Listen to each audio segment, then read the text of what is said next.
La semana antepasada, cuando hablábamos acerca de la seguridad de la salvación, ¿se recuerdan? Estábamos hablando acerca de nuestra posición y de cómo nosotros podemos estar completa y plenamente seguros de que somos salvos, de que si mañana pues el Señor nos llama, vamos a su presencia y pasaremos la eternidad con Él. Recordamos un episodio de las Escrituras que utilicé a manera de ilustración, donde el pueblo de Israel necesitó la salvación de Dios. Es verdad, no estábamos hablando de la salvación espiritual, de ir a vivir para siempre con el Señor, pero hablábamos de ese momento, de esa coyuntura que pasó el pueblo de Israel, en donde estaba, por un lado, el ejército del faraón y por otro lado, el Mar Rojo, y el pueblo de Israel pues necesitó sí o sí la salvación, ¿no? Y decíamos que una de las cosas necesarias para nosotros tener seguridad en nuestra salvación es precisamente reconocer que necesitamos ser salvados. Necesitamos la salvación. Llega un punto en donde nosotros decimos, necesito que tú me salves. ¿Por qué? Porque tengo por un lado la condenación y por otro lado la misma condenación. Entonces necesito poner mi fe y mi confianza en el único que me puede salvar. Y por allí viene el arrepentimiento y por allí viene pues el perdón de los pecados y nuestro nombre se escribe en el libro de la vida. Reconocer que necesitamos ser salvados, ¿no? Así el creyente necesita encontrarse en ese momento de su vida en donde el Espíritu Santo, que es el que convence de juicio, de pecado y de arrepentimiento, pues toca su corazón y dice, me rindo, me rindo. O sea, yo necesito la salvación de Dios porque entiendo que voy hacia una condenación segura y necesito entender que necesito ese perdón de mis pecados. Y el Señor, pues, espléndido como es, y gracias a ese sacrificio en la cruz del Calvario, pues nos perdona y nos salva al depositar toda nuestra confianza en nuestro Señor para salvación, porque no tenemos otra salida, ¿no? Pero, como dije anteriormente, este episodio de Israel lo utilizamos a manera de ilustración, ¿no? Y tiene su inicio, este episodio que hablamos acerca de cómo Israel se encontró en un momento dado todo el pueblo en el desierto, yendo hacia la tierra prometida, liderados por Moisés, entre el mar y el ejército del faraón. Ese punto, aunque lo utilizamos de ilustración, pues tiene un comienzo, tiene un inicio. Para hacer breve la historia, si retrocedemos unos años atrás, unos cuantos, más de 400, nos encontramos con uno de los grandes patriarcas del pueblo de Israel, que es Jacob. Jacob tuvo hijos. Uno de los hijos de Jacob fue José. José, pues, se ganó un poquito, al ser el consentido de papá, se ganó un poquito la antipatía de sus hermanos. Tenía 11 hermanos, y dice la palabra, cuenta la historia, que un día cogieron a José y lo vendieron pues a unos mercaderes árabes que pasaron por allí, ¿no? Hicieron como que lo mataron, llenaron su túnica que le había regalado su padre de sangre de animales y le dijeron, papá, mira que vino por allí un coyote, unos animales y se lo comieron y pobrecito y tal, pues ¿qué más vamos a hacer? Pero lo habían vendido a unos mercaderes que habían pasado. Esos mercaderes pues terminaron en Egipto vendiendo a José allí, a Egipto, y José pues el Señor trató con su vida allí en Egipto. Llegó a ser, por la gracia del Señor, pues una persona preeminente, prácticamente pues la mano derecha del faraón de Egipto allí. Y después de haber interpretado unos sueños, José sabía que venía un tiempo de hambruna para la tierra, ¿no? Entonces José pues fue encargado de hacer acopio de alimento allí, y Egipto floreció económicamente porque era la única región o era el único lugar, el único país, la única nación en donde habían hecho tal acopio de alimentos que cuando comenzó la hambruna, pues toda la gente venía y compraba pues el alimento, ¿no? Y como había alimento, pues la mayoría de las personas que vivían por ahí pues se quedaron a vivir, entre ellos Jacob y sus hermanos, ¿no? Conocemos la historia de que José los reconoció, después se presenta y tal, y todo, se reencuentran y tal, pero pues allí se queda, imagínate que allí se queda Jacob con sus hijos, con las mujeres de sus hijos. Ellos empiezan a tener hijos y a tener hijos y a tener hijos, y llegó un punto, dice la palabra, que había tanta gente y salió otro faraón que no tenía temor de Dios ni conocía a José y dijo: esta gente es demasiado en número, son muchos, ¿no? Y las mujeres hebreas paren como conejas, algo tenemos que hacer. Y pues el pueblo de Israel es sometido como esclavos y los empiezan a utilizar para pues construir las pirámides y las cosas que tienen ellos de allí y sembrar y ser mano de obra esclava, y crecen tanto. Y conocemos la historia. Llegó un momento que una persona que había sido criada allí en la corte del faraón, que era hebrea, que era Moisés, el Señor le habla, lo levanta para sacar al pueblo de Egipto. Y pero Moisés no es que tenía que llegar y decir: faraón, que tú sabes cómo son, que nos conocemos y tal, ¿por qué no dejas que mi pueblo se vaya? Era más complicado, porque era la mano de obra esclava y la mano de obra barata, y eran muchos y formaban parte de la economía, de la estructura del país. El faraón no podía decir pues de buenas a primeras: pues lleven, si ustedes se quieren ir, pues bueno, pues claro que se vayan, no pasa nada. No podía decir eso. Y entonces ocurrió lo que todos conocemos como las 10 plagas de Egipto, ¿verdad? La primera, pues el río Nilo se convirtió en sangre, las moscas, las llagas, las langostas, los animales muertos, un montón de cosas que ocurrieron allí en Egipto. Pero la plaga número 10 fue el punto de inflexión para que Dios hiciera que el pueblo de Israel saliera de la esclavitud de Egipto hacia la tierra prometida. La plaga número 10, ¿se recuerdan cuál era? La muerte de los primogénitos. Dice la palabra que en una noche iban a pasar el ángel de la destrucción, el ángel de la muerte, por cada casa, y pues el hijo primogénito de esa familia, de esa casa, pues iba a morir. Pero Dios da instrucciones al pueblo de Israel, al pueblo hebreo, para que no sufra esta plaga, porque ellos vivían también en Egipto. ¿Y qué les dice Dios? Vais a tener que coger un cabrito, un cordero, sin mancha, bonito, no que esté cojo, ni que esté tuerto, todo bonito, ¿verdad? Y lo vais a sacrificar de una manera en especial. Lo primero que vais a hacer es desangrarlo. La sangre la vais a recoger en un cuenco y con un hisopo, que es unas ramitas, vais a coger la sangre y vais a pintar los marcos de las puertas. Cada vez que el ángel pase por delante de una casa y vea el marco de la puerta pintada, el ángel de la muerte va a saltar o va a pasar de esa casa, va a pasar de largo. Y la muerte del primogénito de esa casa no va a ocurrir. Obviamente los egipcios no hicieron eso y hubo una gran mortandad de primogénitos, incluyendo el primogénito del mismo faraón, que fue el punto de inflexión para que el faraón váyanse ya, pero déjennos tranquilos, ¿no? Porque se dio cuenta lo que Dios estaba haciendo en medio del pueblo, ¿no?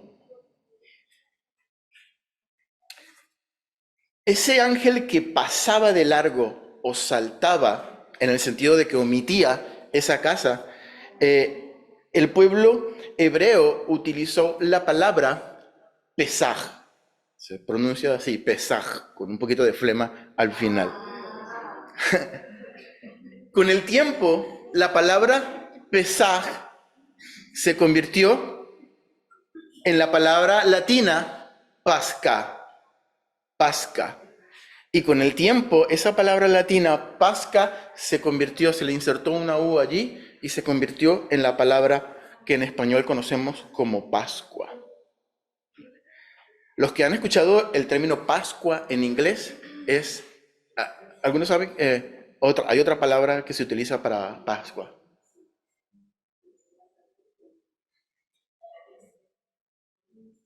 Sí, Easter o Passover. Sí, se usa menos, pero Passover tiene el sentido de pasar por encima. over, ¿no? Pasar por encima, porque es realmente lo que hacía el ángel cuando pasaba, pues pasaba por encima porque veía que la puerta o el marco de la puerta estaba pintada con la sangre del cordero. Luego ese cordero no lo tiraron a la basura, ¿no? El cordero se lo comía, lo cocían completo de una manera especial después de haberlo desangrado. Y ese cordero lo comieron con unas hierbas amargas y con unos panes sin levadura. Eso es lo que se conoce como el Pesaj o la Pascua judía. Y esa Pascua queda instituida. Dios dice, eso lo voy a instituir como una fiesta solemne para mi pueblo y todos los años se conmemora, pues todo eso, la Pascua judía. Queda instituida y debe ser guardada y conmemorada por el pueblo judío. Es una de esas fiestas súper importantes en donde todo judío tiene que bajar a Jerusalén y pues reunirse con su familia y hacer pues lo que se llama pues la Pascua judía, ¿no? Obviamente, pues durante la Pascua lo que ocurría era que, obviamente cuando ocurrió la muerte de los primogénitos fue como la gota que colmó el vaso para que el faraón dejase salir al pueblo de Israel y se encontraran en la posición que hablamos hace un par de semanas allí entre el mar y el ejército del faraón, y Dios envió la salvación, como lo hablamos hace 2 semanas, ¿no? Pero durante la Pascua la familia se reunía, ¿no? Se sentaban pues allí alrededor de la mesa, y si la familia era pequeña podían juntarse 2 familias o podían invitar a los vecinos, pero por lo general las familias judías eran grandes y se juntaban pues y comían la Pascua, ¿no? Y había una persona que dirigía el rito ceremonial, ¿no? Por lo general pues el presidente, que por lo general era el que presidía la mesa, que por lo general era el padre o el patriarca pues de la familia, ¿no? Y hacía pues las veces de presidente, ¿no? Iba como liderando eso.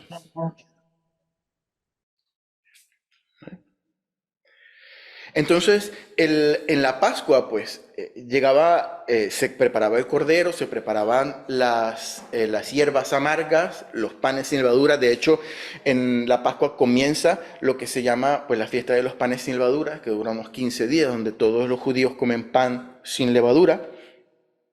Se lavaban las manos, bebían durante la Pascua un vino que lo mezclaban con agua, ¿no? Y obviamente cada elemento de la Pascua tenía su significado, ¿no? Por ejemplo, ellos comían unas hierbas amargas, ¿no?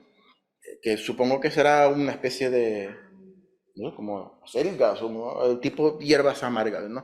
Y representaban estas hierbas amargas la amargura o el sufrimiento del pueblo de Israel allí en Egipto, ¿no? Entonces era bonito porque la familia se sentaba y pues obviamente pues los niños, yo no quiero comer esa hierba, que están muy feas, amargas. Son amargas porque, y allí le explicaba, pues el padre de familia le explicaba, son amargas porque nuestros padres sufrieron allí en Egipto y trae esta amargura. Y cada vez que las comemos recordamos eso. Y cada vez que hacemos esto, pues honramos a Dios porque recordamos que Dios nos liberó de todo eso. Y pues se va explicando cada una de las cosas, ¿no? Ellos comían, sobre todo en los tiempos de Jesús, comían una salsa donde mojaban el pan y donde mojaban las hierbas amargas, que era una salsa espesa que simbolizaba esa pasta con minerales y con arcillas y ese tipo de cosas que utilizaban para fabricar los ladrillos con los que fabricaban allí en Egipto las edificaciones, ¿no? Todo tiene un significado, ¿no? El pan con levadura significaba la pureza, ¿no? El pan, la levadura, pues es un microorganismo que lo pones en el pan, hace que se fermente, produce fermentación, produce burbujitas y el pan es esponjoso, ¿no? Pero es gracias a que tú añades un poquito de levadura, y la levadura pues tenía ese significado del pecado. El pan sin levadura pues era un pan, significaba pues eso, la pureza, ¿no? Y el patriarca, el padre de la familia, explicaba todo lo que ocurría en ese momento, ¿no? El líder o el presidente, que normalmente era el padre, como hablamos, iba explicando, y había un punto que de la liturgia, ¿no? Del rito, en donde el padre de familia o la persona que estaba liderizando la mesa cogía el pan sin levadura, daba gracias y lo partía. Y conforme lo partía, empezaba a repartir un pedazo de pan a cada quien. Y ese era el punto de partida para que se comenzara a comer el plato fuerte de la Pascua, que era el cordero que estaba preparado allí, ¿no? Y en la parte final de la ceremonia, todo el mundo cogía un pedazo de pan de los que habían partido y mojaban un poco de las hierbas amargas y mojaban con la salsa espesa y comían. Normalmente, si tú alguna vez has comido o has tenido relación o has ido a comer a algún restaurante de corte pues árabe o de por ahí de Medio Oriente, te vas a dar cuenta que casi siempre esas cosas donde se mojan en pan lo ponen en un solo plato, allí en el centro de la mesa. Bueno, esto es algo muy común, no es tan, no es tan ajeno a Europa, porque en Europa también se suele tener esa práctica de compartir en una mesa varias cosas, ¿no? En Latinoamérica, los que son de Latinoamérica, es más difícil ver eso, ¿verdad? Casi siempre cada quien tiene su plato con su porción y es un poquito chocante eso. Pero en Europa un poquito más y en Medio Oriente pues mucho más, se pone un plato en el centro de la mesa y allí pues todo el mundo va mojando el pan, eso se suele hacer mucho, ¿no? Y es lo que normalmente se hacía cuando se comía la Pascua, ¿no? Se ponía un plato con esas hierbas, otro plato con esa salsa y la gente iba mojando el pan en un mismo plato que era en común. Precisamente la Pascua era lo que estaba celebrando Jesús con sus discípulos la noche que fue entregado. El Evangelio, según San Mateo, narra una parte del relato en Mateo capítulo 26 y Jesús dice, el que mete su mano conmigo en el plato es el que me va a traicionar. El que mete su mano conmigo en el plato, Mateo 26, 23, es el que me va a traicionar. Eso no quiere decir, todos sabemos quién lo iba a traicionar, porque ya hemos visto la película, ¿verdad? En Semana Santa, que era Judas Iscariote. Y eso no quiere decir que Judas pues metió la mano allí en el plato de Jesús, que no te vas a comer los huesitos, Jesús, o las patatas fritas, no te las vas a terminar, me las como yo. No, significa eso, que todos estaban sentados a la mesa y el que estaba mojando el plato con Jesús, que eran todos, uno de ellos le iba a traicionar. Lo que Jesús estaba diciendo es, uno que está sentado aquí en la mesa conmigo es el que me va a traicionar. Juan en su evangelio es un poco más específico y dice que es el Señor le va a dar el pan mojado, ¿no? Probablemente, qué sé yo, se me ocurre pensar que Judas fue a mojar un poco el pan y no alcanzaba tanto porque era pequeñito, qué sé yo. Y el Señor Jesús le dice, tranquilo, entonces coge un pedazo de pan, se lo mojó y se lo dio en la mano. Pero dice la palabra en el Evangelio de Juan que ellos no entendieron lo que había pasado, ¿no? Lo cierto es que eso es la idea que nos quiere transmitir la palabra, que es, había uno de los que estaban sentados a la mesa con Jesús, que era el que lo iba a traicionar, porque todos mojaban el pan en el mismo plato. Y alrededor de la mesa estaban las personas, los seres que estaban más cercanos a Jesús, ¿no? Para poder compartir esa comida y para poder mojar el pan en ese plato común, ¿no? Eso nos da a pensar que seguramente la mesa era redonda o por lo menos cuadrada, para que todos, recuerdan que todos más o menos comían un poquito en plan semi acostados, ¿no?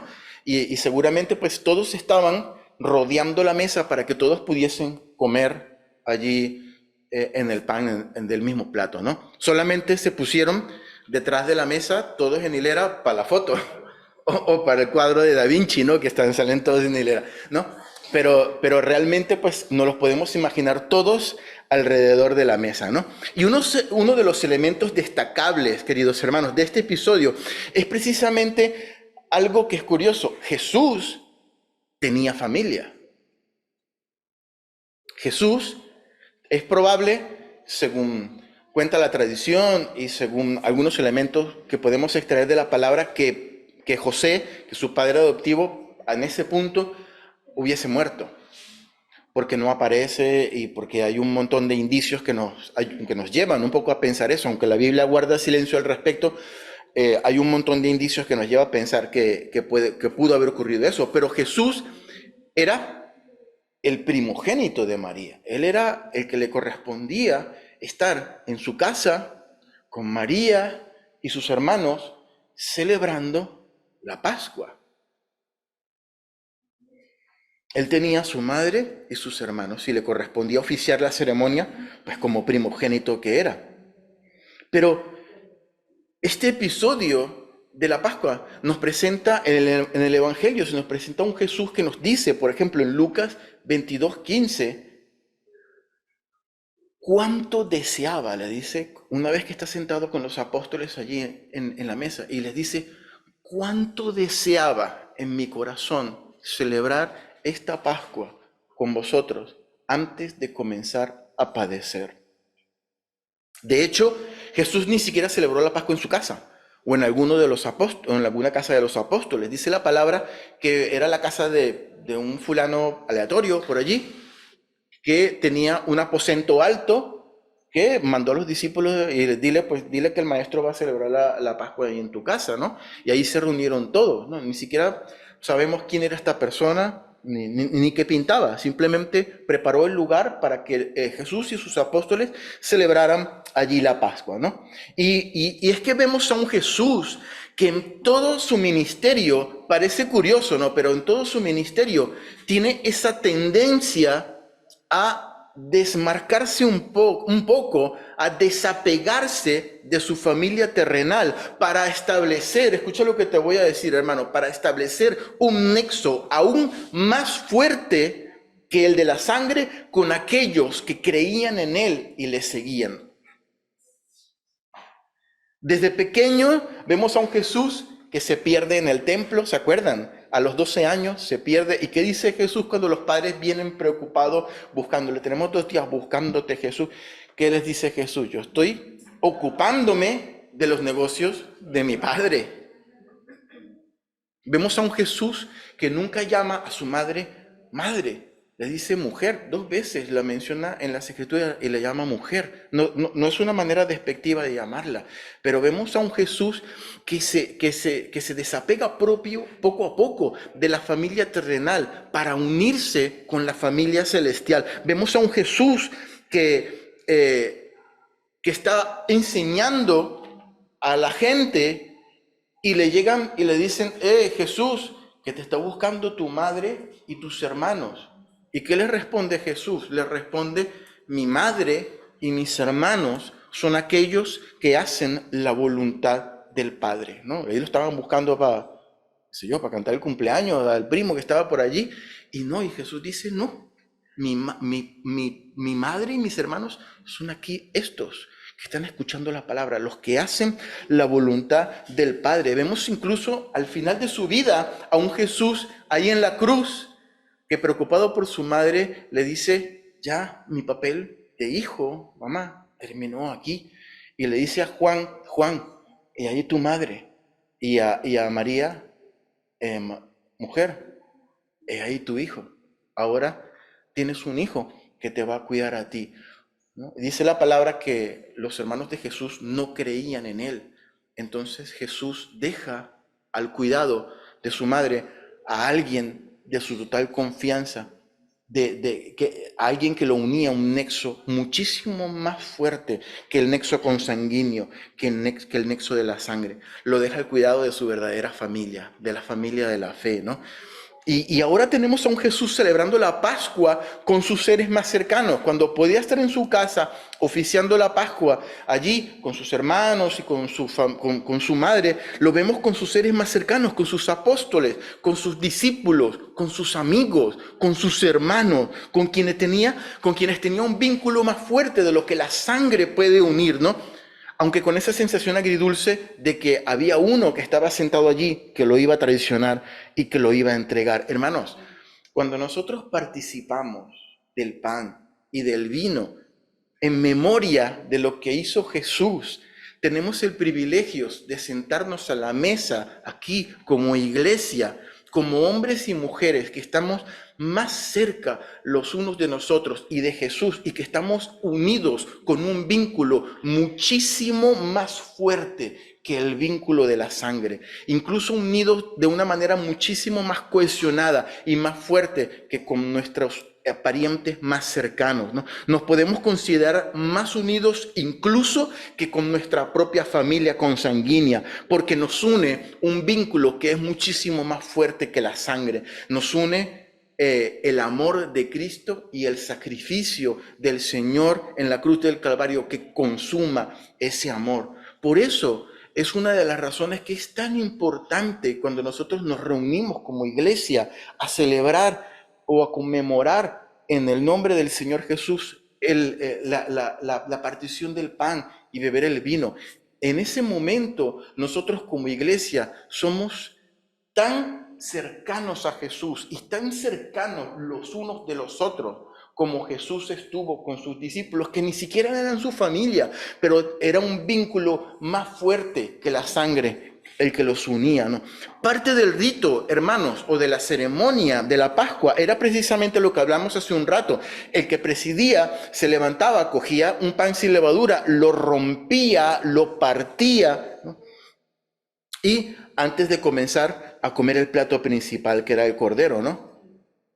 Y precisamente eso fue lo que hizo Jesús esa noche.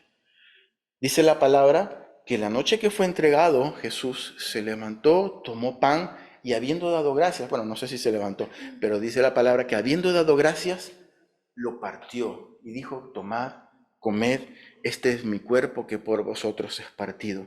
Una de las cosas hermosas que nos recuerda la partición del pan y del vino es precisamente que para poder repartir el pan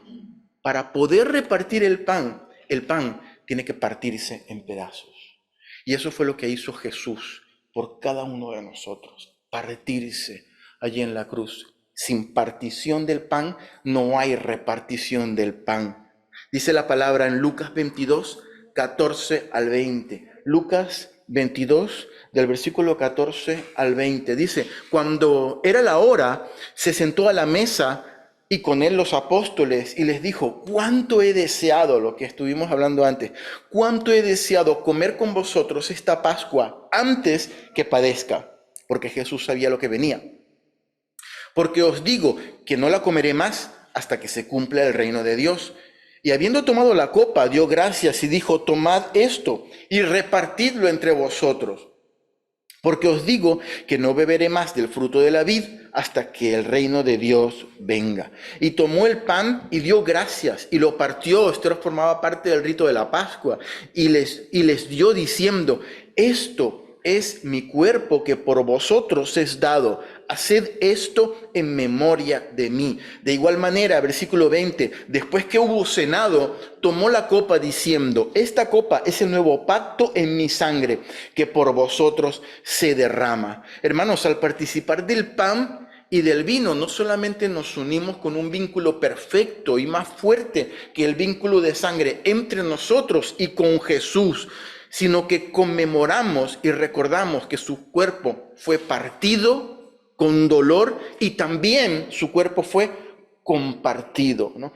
Gracias a que su cuerpo fue partido y compartido, nosotros hemos podido escuchar las palabras del Evangelio de Jesús y podemos tener la bendición de recibir a Jesús que fue compartido a cada uno de nosotros. Pero primero ocurrió la partición y luego ocurrió que Jesús compartió. Amén. Jesús, habiendo dado gracias, lo partió. En el original griego, la palabra habiendo dado gracias es una palabra que seguramente a muchos nos va a sonar. Es la palabra eucaristeas, ¿no? Bueno, habiendo dado gracias es eucaristesas, pero que viene de eucaristeas, ¿no? Pues es lo que la Iglesia Católica Romana utiliza como palabra para decir, para llamar a la Santa Cena que nosotros llamamos. Realmente, Eucaristía significa acción de gracias, porque Jesús dio gracias y después de dar gracias, partió el pan y después repartió pues la copa, ¿no? No solamente se da gracias, sino que se parte el pan, se comparte el pan y se bebe vino, ¿no? Probablemente, hermanos, si nosotros venimos de un trasfondo, o los que vengan de un trasfondo católico romano, se recuerden la palabra transustanciación, ¿no? La palabra transustanciación, lo que es una palabra que acuñó la Iglesia Católica Romana basado en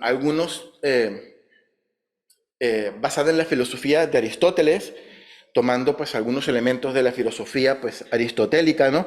Y en lo que dice es que la sustancia del pan, aunque sigue siendo pan, pues se convierte pues, en el cuerpo de Cristo. Y la sangre y el vino, perdón, aunque sigue sabiendo a vino y oliendo a vino y pareciendo a vino, se convierte en la sangre de Jesús, ¿no? Y ellos dicen pues que la transustanciación es un misterio de la fe, es un misterio inefable que no se puede entender. Pues eso es lo que piensa, eso es la interpretación de la Iglesia Católica. Hay iglesias protestantes que abrazan la idea de que en el pan y el vino se encuentra la presencia real de Cristo. Hay una presencia especial de Jesucristo en los elementos. Aunque el pan no se convierte en cuerpo de Cristo, ni la sangre se convierte en sangre de Cristo, sí hay una presencia especial, ¿no?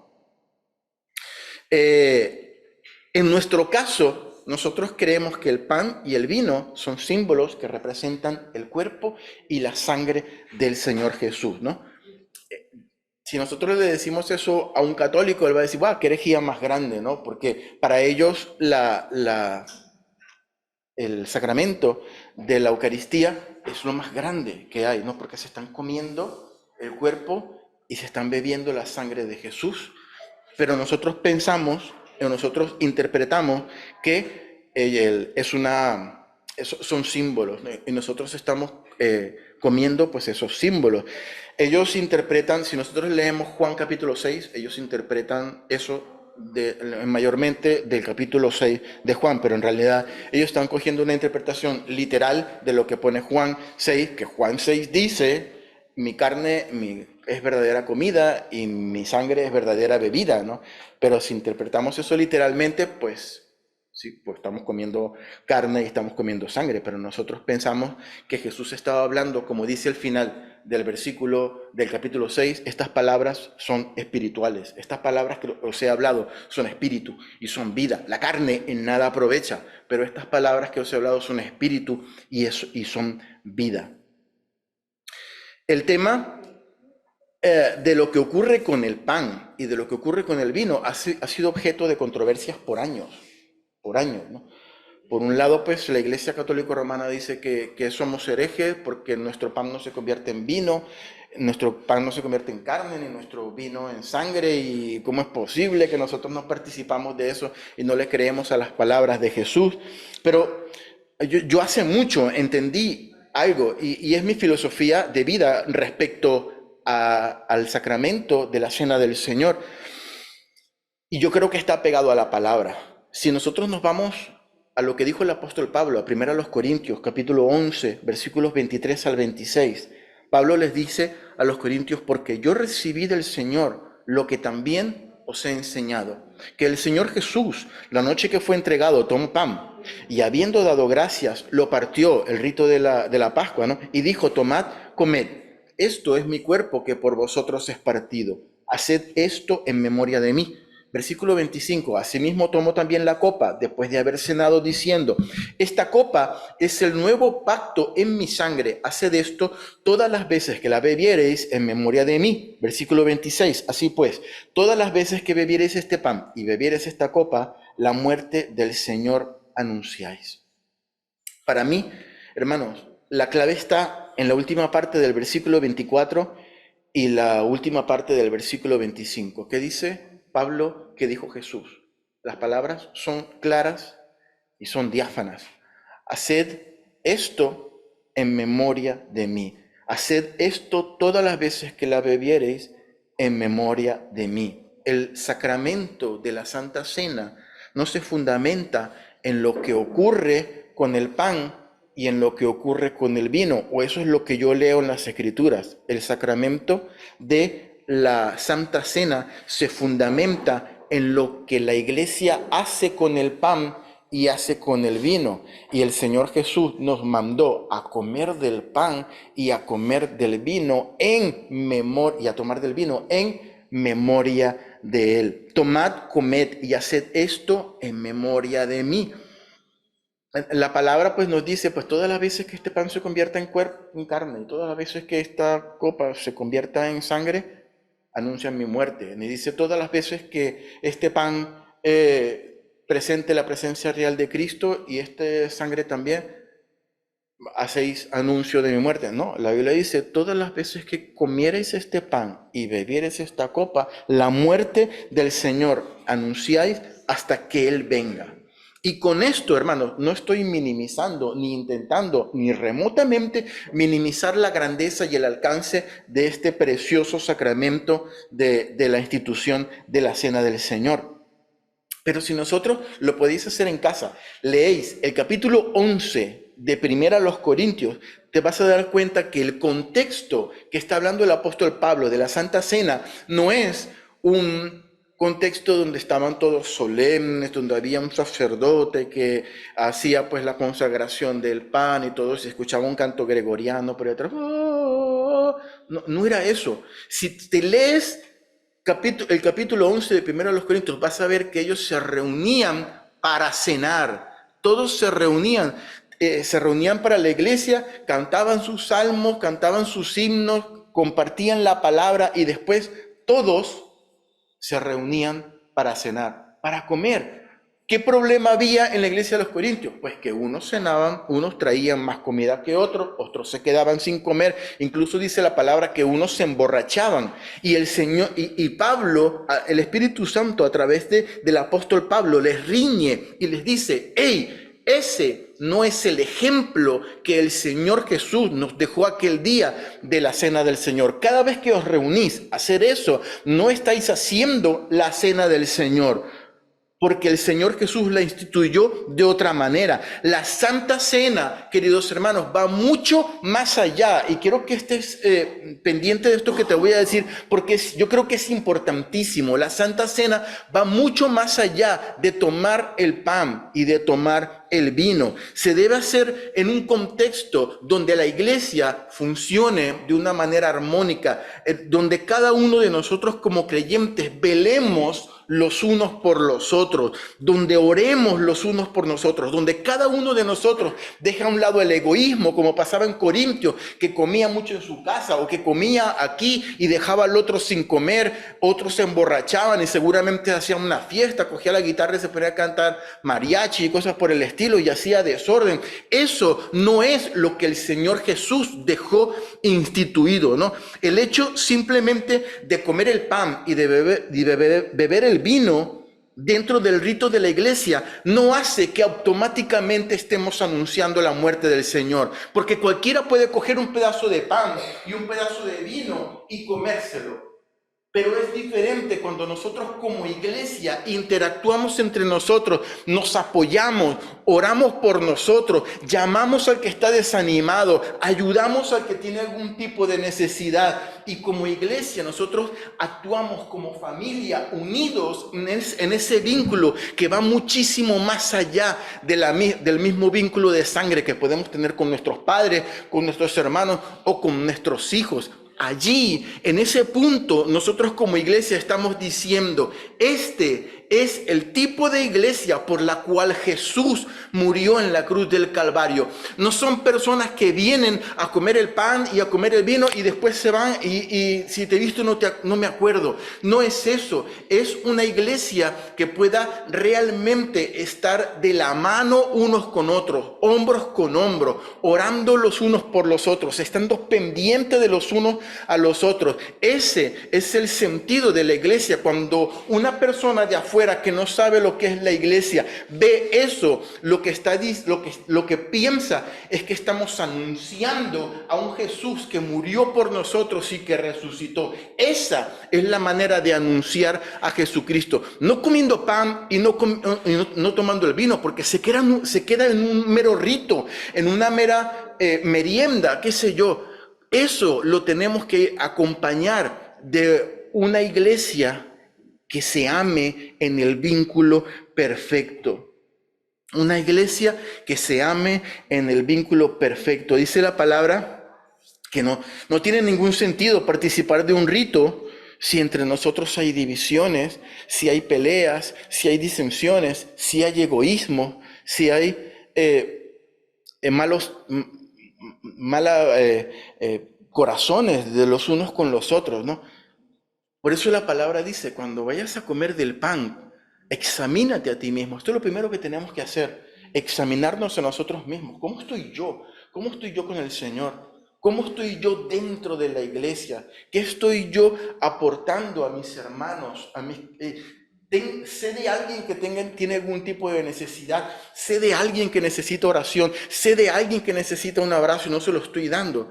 Examinémonos a nosotros mismos, si no, de afuera nos van a ver y no estamos anunciando la muerte de nadie, estamos comiendo pan y estamos tomando vino. Hermano, quiero hacer un resumen de todo lo que hemos hablado. Al participar del pan y del vino en memoria de lo que hizo Jesús, somos un cuerpo unido por un vínculo perfecto que va mucho más allá de la sangre, sellado con el sacrificio de Jesús. Somos una familia unida. Punto 2. Al participar del pan y del vino, recordamos que su cuerpo fue partido. Y eso lo recordamos cada vez que tomamos el pan, porque no puede haber un pedazo de pan si ese pan no ha sido partido y haya sido sacado de otro pedazo de pan. Fue partido por nuestros pecados y compartido a cada uno de nosotros para recibir el evangelio de salvación y el perdón de nuestros pecados. Ese pedazo de pan que tenemos en la mano, hermanos, nos recuerda que para poder ser parte de la familia de la fe, Jesús tuvo que sufrir y ser partido para poder ser compartido. Punto 3. Al participar de la mesa del Señor, obedecemos el mandato del Señor Jesús, que instituye la mesa del Señor, donde dice, haced esto en memoria de mí. Y punto 4, participar del pan y del vino no se debe quedar en un simple rito que forme parte de la liturgia de nuestras reuniones. Si lo hacemos una vez al mes y lo hacemos porque toca y porque porque es bonito y tal, no, tiene un significado muchísimo más profundo que nos invita a anunciar la muerte del Señor Jesús siendo una iglesia santa, velando por nuestro hermano, cada uno de nosotros velando por nuestro hermano y amándonos los unos a los otros. De esa manera anunciamos la muerte del Señor Jesús hasta que Él venga. Amén. Señor, te damos gracias por tu palabra, Padre, y te damos gracias por tu amor y por tu